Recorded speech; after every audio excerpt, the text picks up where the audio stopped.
Hello, everyone. It's a big day today here at the Diatribe Foundation here in San Francisco. We're announcing the launch of my book, Bright Spots and Landmines, the Diabetes Guide. I wish someone had handed me.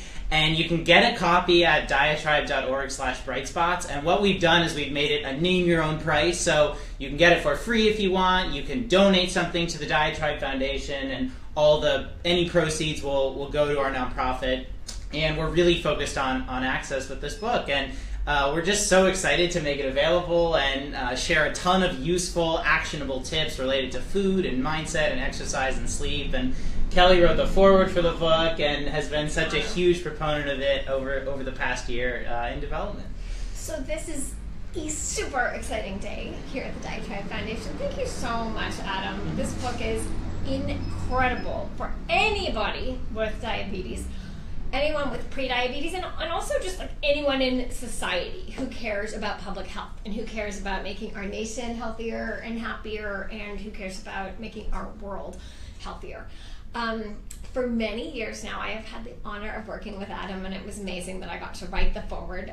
He could have asked so many people, and the fact that I got to actually write it is incredible. And there are some really cool stories in it, so I hope that you will download the book as soon as you can. It's made of a lot of incredible thinking by Adam, and I guess maybe to start us off, we want to make this as interactive as possible, so I know that we're going to look for questions from the crowd out there, and please jump in with questions written to us. We're going to do this cool kind of prize thing where the first and 5th and 10th and 50th comment or question that is left gets a free book. And this is awesome. So the book for everybody is free. You can get the download of the PDF for $0 or name your own price, like Adam said. But the actual book itself, I'm kind of old-fashioned. I love actually holding a book in my hand, and these aren't free for the Diatribe Foundation to create. They are really beautiful. The amazing graphic designer Priscilla Young put all of the work together in this. And you were really an amazing team together. So tell us about that piece of it. Yeah, so my girlfriend is an amazing graphic designer, and she did the cover and did all the interior design. And I think from the start of this project, I really wanted it to look beautiful and be engaging and fun to read. And I think what we've learned at Diatribe is just the power of imagery and graphics and helping people learn things and having them sink in. So that was a huge focus, and I think one of the things we agonized the most over was what the cover should look like, and I just couldn't be more excited about the final product. And it has the 4 areas of the book, and it's uplifting, and so it's been an awesome collaboration. Yeah, it has been, and she's so amazing. So I'm just curious, maybe let's start with, how many hours do you think not only have you devoted to this book and creating this book, but how many hours have you devoted to diabetes? It's a good question. It's definitely been well over 10,000. So if people talk about like this 10,000 hour mark, but yeah, it's definitely been a lot of hours, but totally worthwhile and like the most important thing that I've ever done. And it's been full time since 2011. Well, and this is off to a pretty fast start today. I saw the diatribe.org email in my inbox this morning, and I think they're now like over 1,500 people already have this in like PDF form or have ordered the book, what have you. What makes you the most excited about the idea that so many people have this? Well, I think from the start, I just wanted to make something that was super actionable, so anyone could pick it up and improve some aspect of their life, whether that's how they think or what they're eating or getting more activity. So what I love the most is just the comments that I get from people, like, oh, this really helped me. Oh, someone just got diagnosed and this is really helpful. And so that's what keeps me going. I mean, I think that's why we all come to work every day here, is because we just want to help people with diabetes, and getting those emails is so awesome. It is incredible. I was lucky enough to have Adam come over to my house recently, and like this chia pudding has kind of become, there's so much momentum behind this column that Adam wrote. I think it is actually the most popular thing maybe that diatribe.org has ever done, chia seed pudding. And I was kind of like, I know, it's really cool, and everybody loves it, but come on, seriously, and he actually, in my kitchen, made it, like, in 2 minutes flat, which was awesome. But I think this is so interesting. So, because the food thing to me is just so hard. So, like, talk about that a little bit, and how you got the inspiration for one of my favorite stories. Well, I'm always just testing and tinkering and trying different things, and I had read about this idea of chia pudding, which is, it needs kind of a rebrand because that just sounds strange, or you think of chia pets, but so I will get some emails from people who are like, yeah, I was a little freaked out by your chia pudding, but I tried it, and it's a game changer, Yeah. So I think I'm just always testing and tinkering with different things, and so that's one that I just tried and found to be awesome for breakfast and fast to make, and pretty flat blood sugars. And then another recent one is, Priscilla and I bought a single waffle iron for like $20. It makes just one waffles, and we started making almond flour waffles. Oh my gosh! Also, are you serious? like, take 5 minutes to make and taste amazing. And that's pretty cool. And I say waffles, like, you don't need to rebrand waffles. That sounds pretty good to me. Yeah. I think also what's so cool about the book and the way that you talk about food in particular, like, you're bringing a lot of stability into our lives with this. The fact that we can actually go eat these and eat these different things, and you've tested them, and they actually don't screw up our blood sugars that much, has really been so reassuring to me. And it's pretty cool that, as a peer, somebody else with diabetes made this. What have been some of the other comments that you have received about your book? I think one of the things that has surprised me the most is just how everyone takes away something a little bit different. Yeah. So, there are the 4 chapters in food and mindset and exercise and sleep, and I think everyone just may need something different at a certain point, or you're struggling with something at a certain point, or something you kind of have down.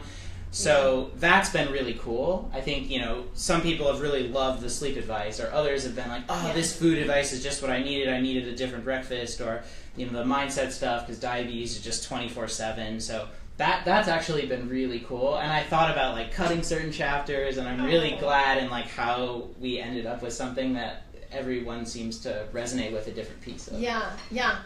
So I always say that Adam knows more about diabetes technology and digital health than anyone in the world, because he watches this way more closely, just sort of as these arenas. For sure, there are people working on diabetes technology who know way more about that thing, but just broadly speaking, these areas, I think you know more about them than anybody else in the world. So can you talk about your work a little bit more, and maybe how many talks you've gone to, or how many conferences you've gone to? I want people to see kind of what infuses, your knowledge in that. Yeah, so a lot of that 10,000 hours plus of writing about diabetes has been focused on diabetes technology. So, new pumps and new CGMs and new meters, or just new apps or software that people are using. And so my job at Close Concerns is to follow this every day and write about it and share about the new things happening and comment on it and test it in my life. And so that's been a huge part of my diabetes learning. And what's been cool, especially with CGM, is being able to see the real-time blood sugars and see responses. And I think that has really informed,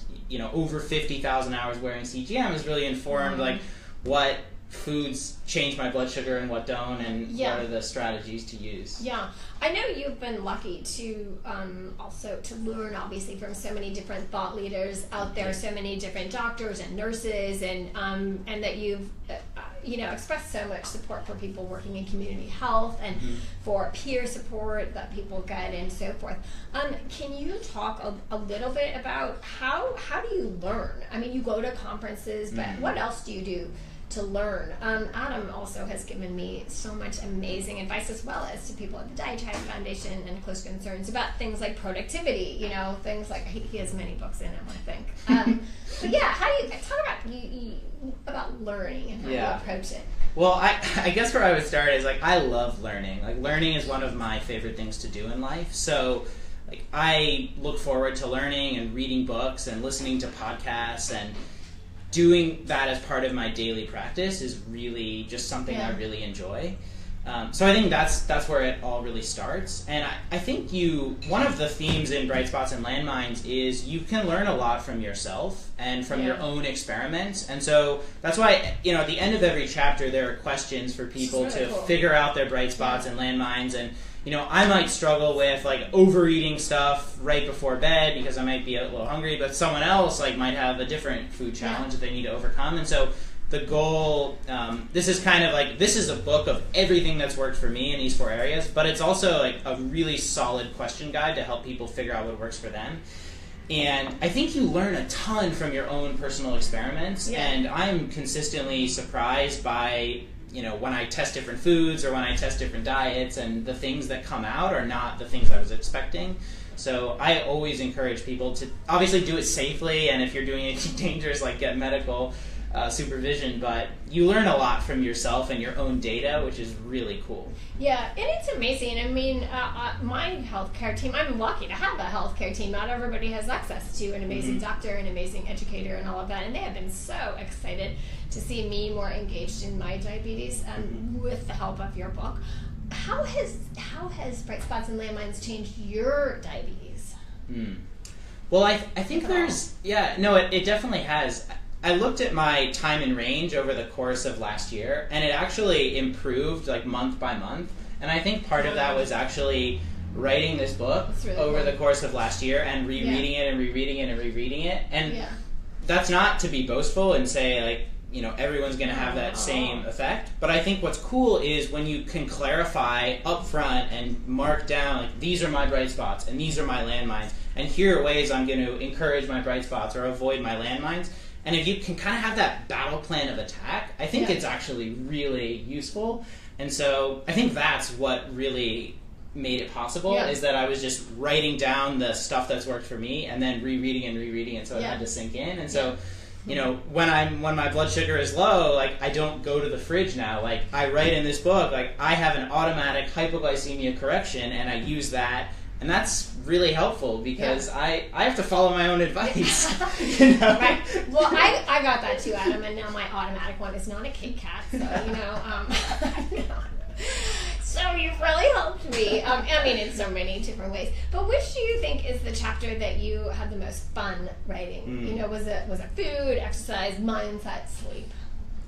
So the chapter I read and I'm the most proud of when I get to the end of it is the mindset chapter. And I kind of wish I felt like I had to put food first because it is just such a big piece of diabetes. Okay. Yeah. But I think of mindset as this like rocket fuel for diabetes. Like, if you have the right mindset. Oh my gosh.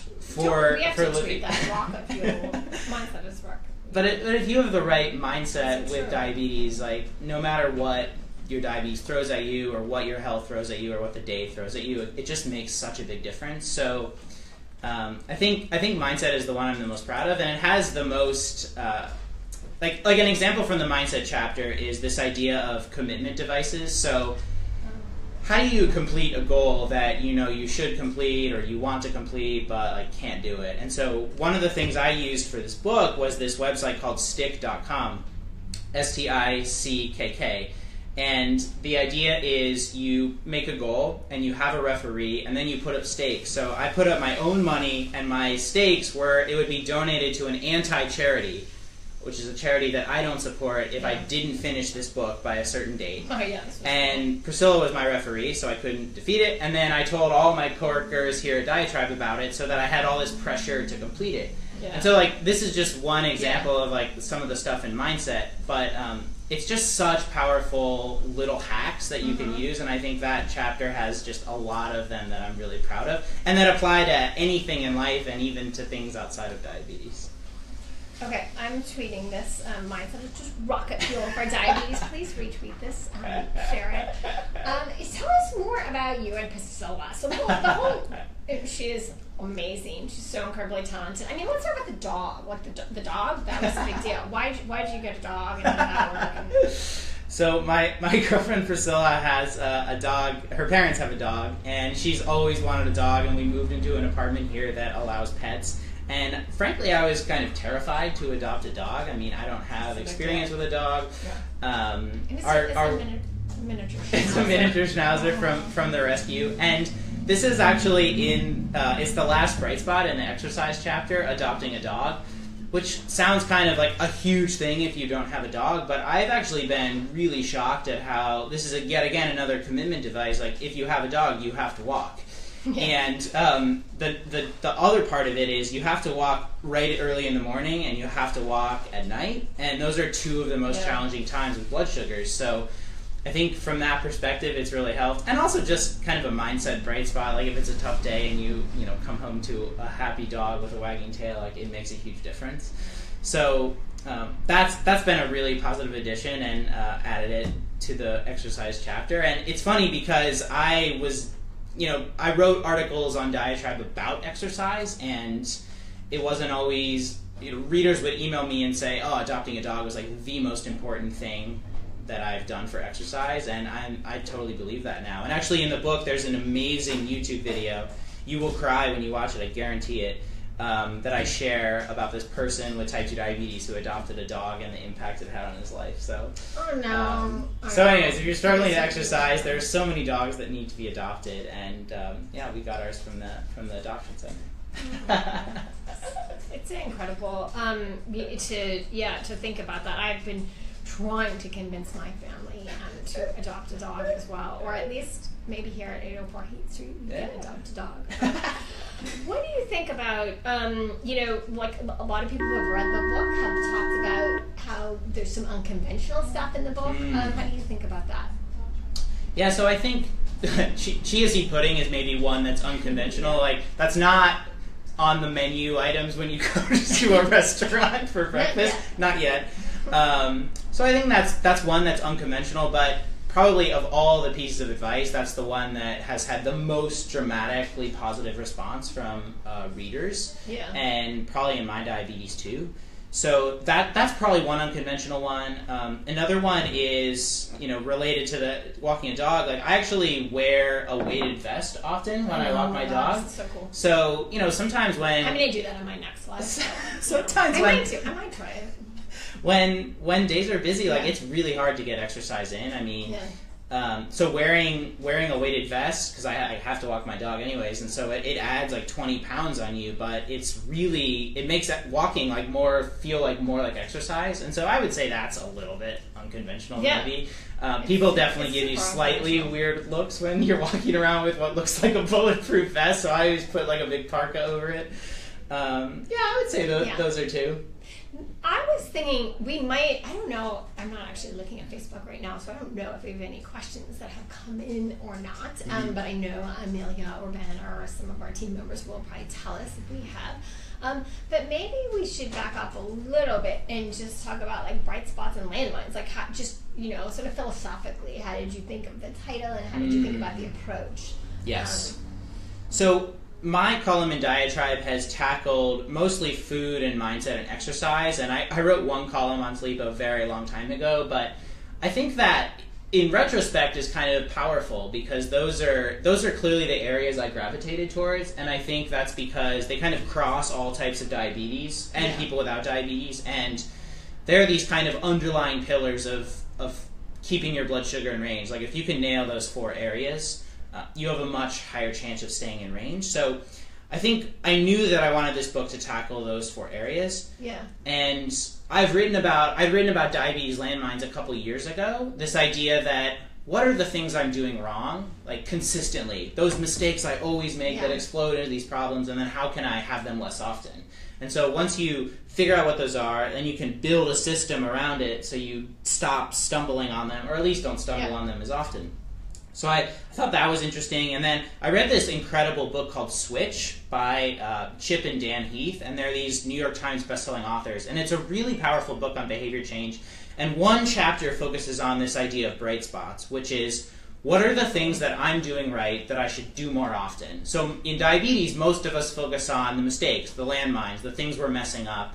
And what I argue in this book is that bright spots are more important, and they're also more overlooked and more undervalued. And so there's 43 bright spots in this book and 16 landmines, which is intentional, because I think bright spots, should outnumber landmines by 2 to 1 or 3 to 1 if we're really, but you have to search for them. And so that's another theme of the book, is finding bright spots is a little more challenging because all of us gravitate towards the negative.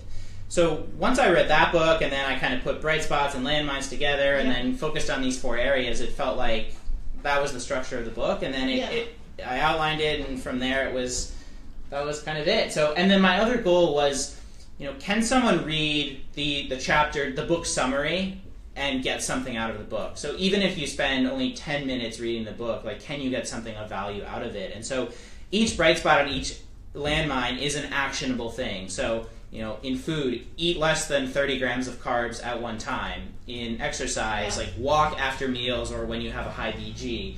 In mindset, like, remember the today reasons to care about blood sugar. Like, I'm happier, and I'm a better person with coworkers, and I can do better quality work. So each bright spot and landmine is actionable. It's a small nugget, and then each sub chapter kind of builds off of that. Yeah.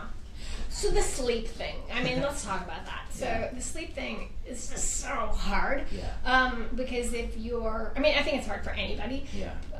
And it's especially hard for people who are working like 2 jobs, 3 jobs, etc. Yes. And we're really lucky that we're not in that position. Yes. But I think also for people who find many different things interesting, Yes. it's so much more fun to be reading stuff or talking to people or whatever than it is to sleep. So there is something about it that does require a lot of discipline. And Yes. so how'd you get that? Well, I want to be honest that I still struggle with lots of the bright spots and landmines in this book. So yes, it's true that, like, if I get more than 7 hours of sleep, like, my blood sugars are better the next day, I need less insulin, I'm a better person, I do better quality work, but I don't always get 7 hours of sleep. But I think having that bright spot line in the sand is really helpful. One of the things that Priscilla and I have set up now is on my iPhone we have what's called yellow light and red light alarm. So at 9:30 a yellow light alarm goes off, and it says, like, yellow light alarm for bedtime, and then at 10:30 it's red light alarm. And so the yellow light alarm is like, start getting ready for bed, and then the 10:30 alarm is, okay, it's really time to get ready for bed. And again, like, it's easy to just blow it off. Yeah. But I think, like, having 2 alarms makes it less likely, and also having a loved one who's kind of in it with you really helps too. The rest of the bright spots in the sleep chapter are often focused on just blood sugar strategies or ways to optimize your sleeping environment. So having less light and using your phone less around bedtime, things like that. Things that I found helpful just from all my research, but yeah. Wow. And so what do you think is, like, on a scale of 1 to 10, of these 4 categories, which is the most challenging for you personally?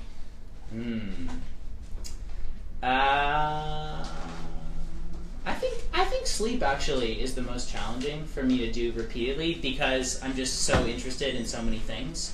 Like you, and I love learning, and I love helping people with diabetes, so that's an easy one to trade off, I think. I think I've found my mindset and food to be and exercise to be on the easier side, just because like I read so much about them, and I'm always testing and tinkering with different things. And also because you're so cool.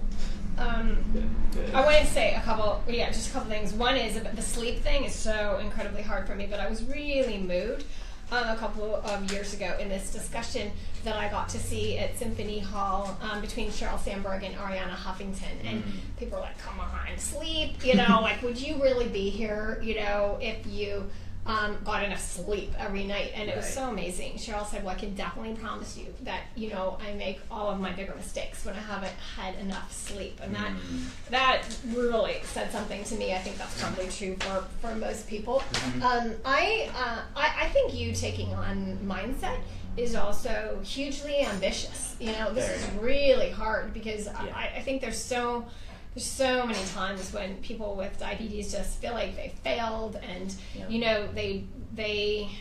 they are often misunderstood by people around them. I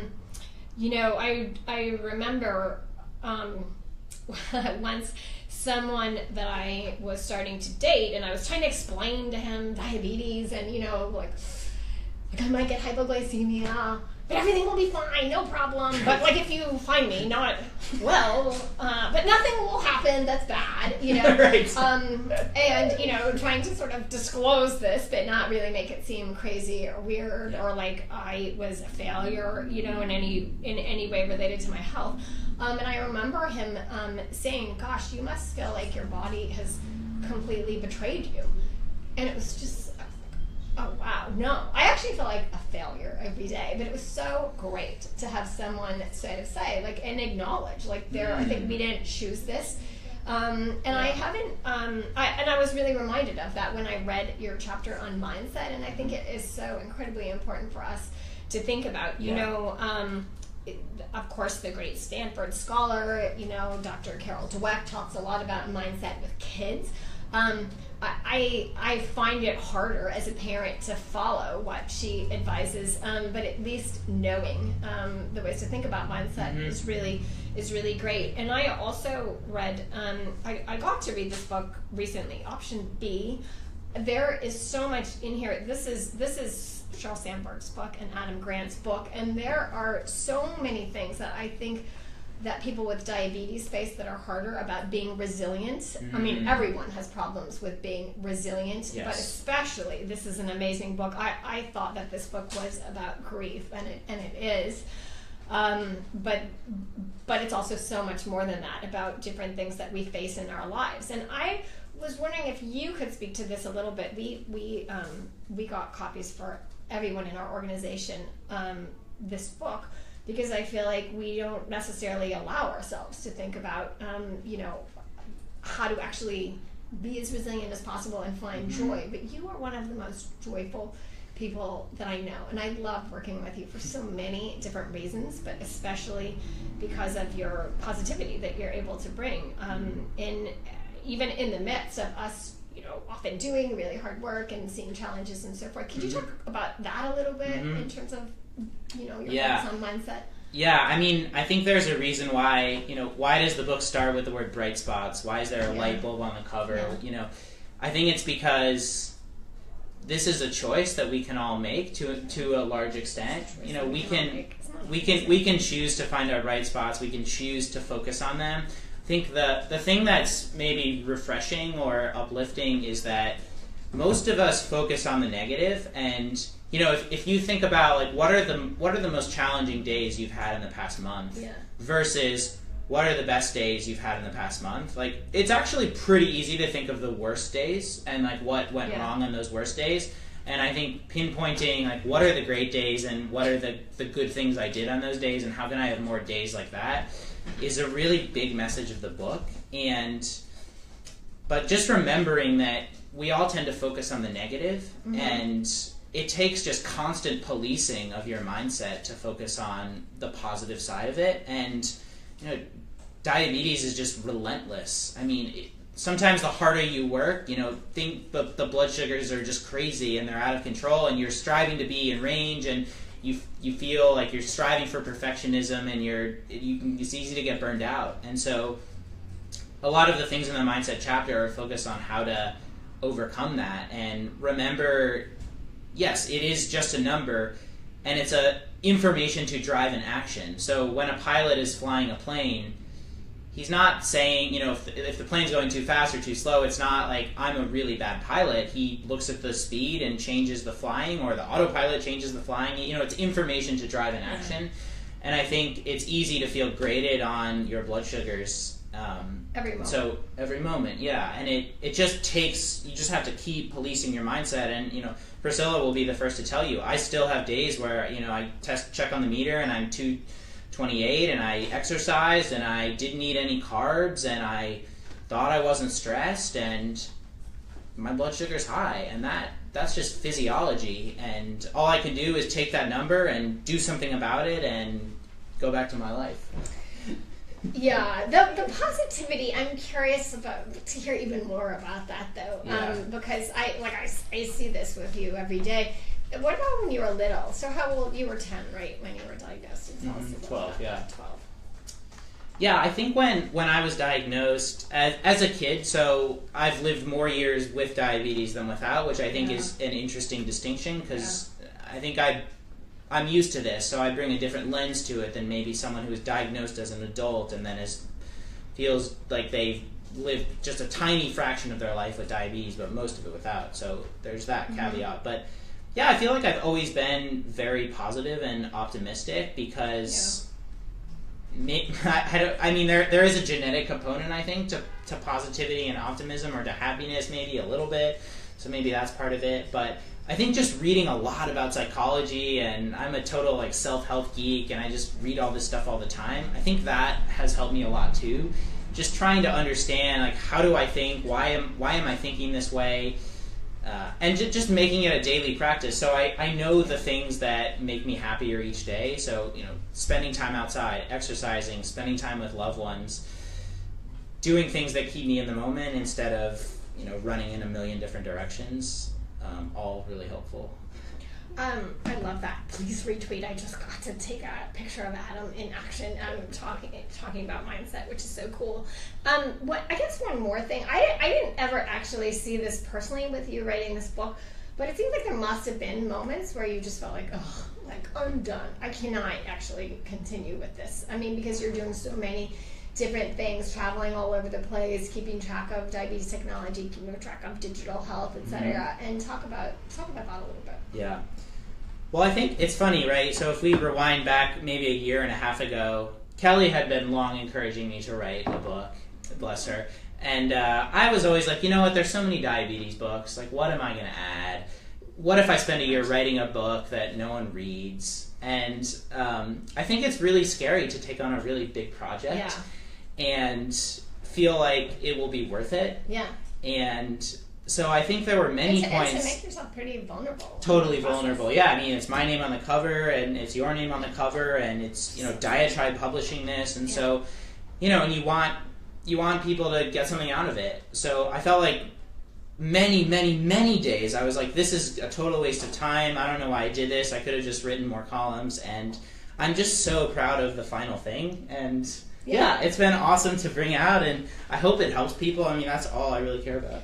I was so amazed when Adam was writing this about how he would ask for feedback along the way from so many different people. It's so impressive, and I think there's a lot of interesting things about receiving feedback in general. But what have been the most? Like, how do you think about feedback? What's been some of the most surprising feedback that you've received? I love feedback. So and I wanted to get a lot of feedback on this book because I was really focused on writing a book that could help people with type 1 and type 2 diabetes. Even though I bring the lens of someone living with type 1 diabetes, we study type 2 diabetes a lot in our work at Diatribe and Close Concern. So I was really, really focused on that from the beginning. And I think the feedback that I found really challenging was, this is a book for type 1 diabetes. Yeah. And I would become very offended because I really went out of my way to get a lot of people with type 2 diabetes to read the book, to get their feedback, and to really be careful about how I characterize diabetes in the book. So you won't see type 1 diabetes in the book anywhere. And that's intentional because I think we spend a lot of time in diabetes focusing on like, oh, he has type 2, I have type 1, or he has type 1, I have type 2, we're totally different. And I think there's actually a lot to be gained by thinking about diabetes and what can we learn from each other. And so that was a big thing I focused on. And we have a bunch in common. We have so much in common. Not everything in common. Not everything. And there's lots in type 1 that people don't have in common with each other, etc. But I think that's really... So I think, really cool. when people would say, like, this is a book for type 1 diabetes, I would sometimes get a little uppity about it, but it always came from a really good place, and I think everyone added amazing feedback, and I think over 50 people read the book in the feedback process, and everyone... I think what I found the most challenging was, which feedback is going to make the book better, and which feedback will like move it away from my voice or move it away from being readable. Yeah. And so I agonized over a lot of really, really, really tiny decisions, like should millimoles be after every milligrams per deciliter? And that sounds small, but to me, like, I wanted to write a book that could help people globally, and so.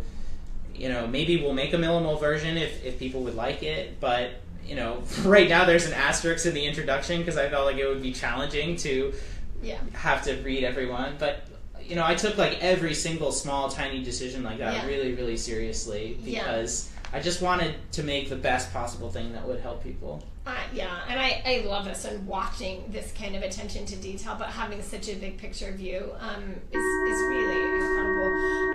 What do you think about like the two biggest landmines to avoid as an example? Yes. One or two.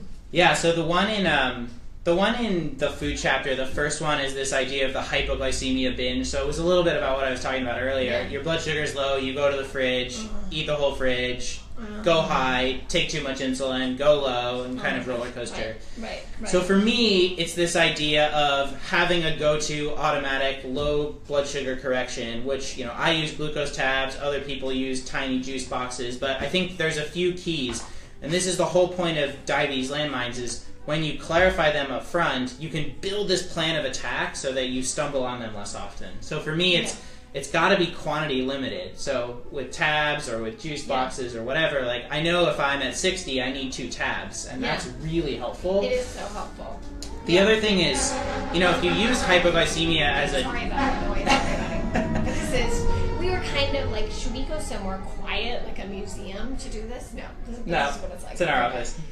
If you use hypoglycemia as a justification to eat treats and eat junk food, like it actually connects a reward with something that you want to avoid. Yeah. And so I think it's really helpful to have this automatic thing that I'm not going to overeat, that I know exactly how many I need to get back to my target.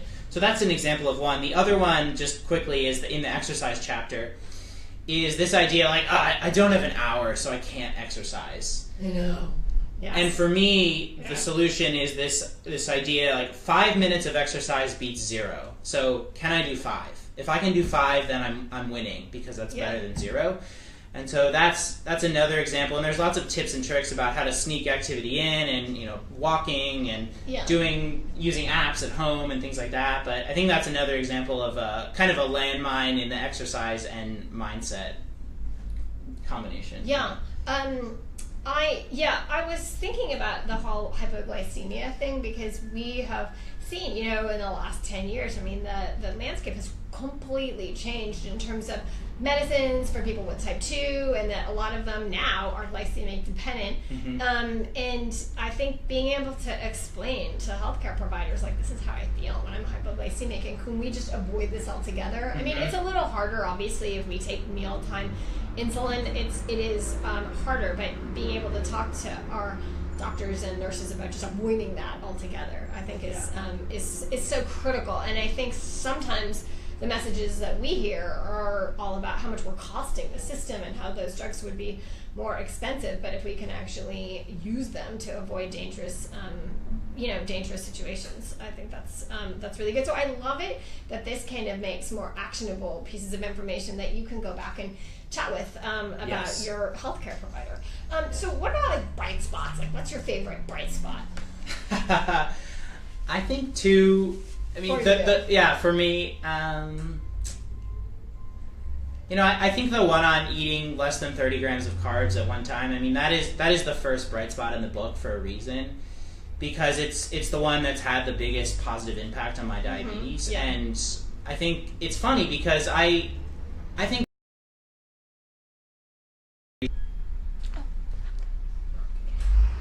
Excellent. So sorry for that technical. There's a few technical problems there. We have a couple questions that have come in online. So one question is, somebody says, do you think that I should read your book? This is from Mallory, in fact. So cool. Should I read your book if I don't have diabetes?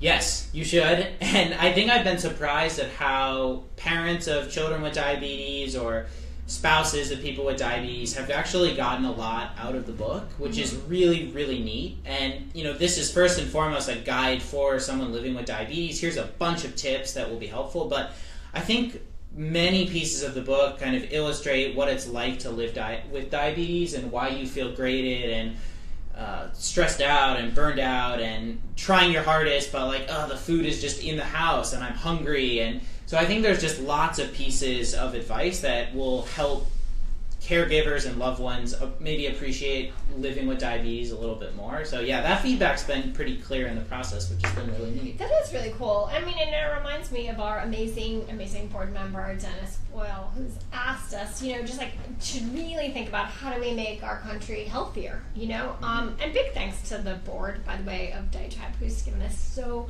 much help in creating this book, and to the Helmsley Charitable Trust as well, who's had such an impact on us. There's another question that just came in online that asks about, we're so interested to know, Adam, like, so talk even more about exercise. When do you exercise? What time of day?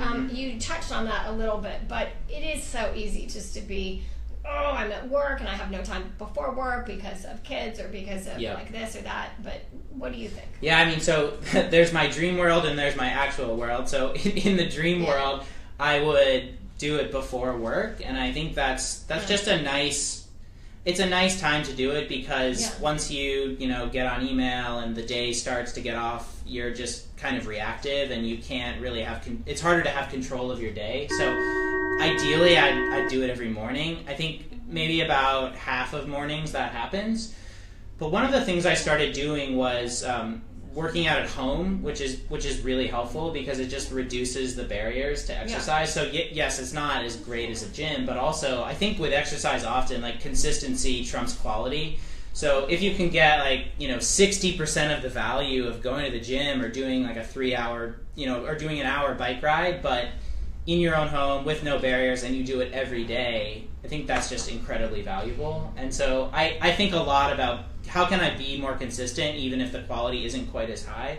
The other thing is, so I work out at home a few days a week, and then I go on bike rides, generally in the middle of the day. Yeah.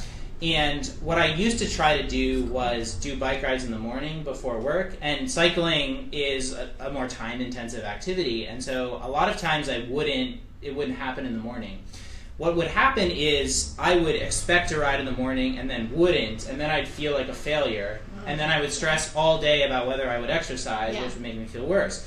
So I just changed my expectations, like, okay, now I expect to ride in the afternoon, and it's made a huge psychological difference, which sounds kind of silly, but when you change your expectations about like what is actually possible and what can I fit into my schedule, like it's made it more doable. I think the other thing is, we often think of exercise and life as like a zero-sum game. So like if you exercise, you have less time to do other stuff, and often exercise, other fun stuff or important stuff or or whatever stuff. Often exercise makes me better at my work, and I work faster. So thinking of exercise as like something that will make me better at my job, as like something I need to do, I think is helpful too. Yeah. I mean, it's also really cool to see what you have brought into our office environment, like, so we have a daily meeting at 10 o'clock, and we all stand for that meeting. We go on walking meetings. We do things like Adam is on the treadmill desk every single day. I don't know, do you have any advice for people out there about how to integrate exercise into work, even if people have intense work environments? What should they say to their employer? Tell your employer to get a treadmill desk. Or several. Or a biking desk. Biking desks are much cheaper. We tried one out at Livongo a few months ago, and it was really cool. It was awesome. Yeah, it's like $300, and if I had space for a home office, I would totally get a biking desk. So definitely ask an employer if they'll do it. I think just trying to combine activities that can be combined. So, if you have to do a phone call, like, can you take it while walking? Can you do a walking meeting instead of one where everyone's sitting in the same room? You'll generate more ideas when you're walking. Like, the research is pretty clear about that, and creativity and moving. So, and then there's just little things like, extra laps at the grocery store if you're shopping at a big box store, or parking farther away. The airport, I know. I was just in Atlanta. So can I walk from Terminal T to Terminal D?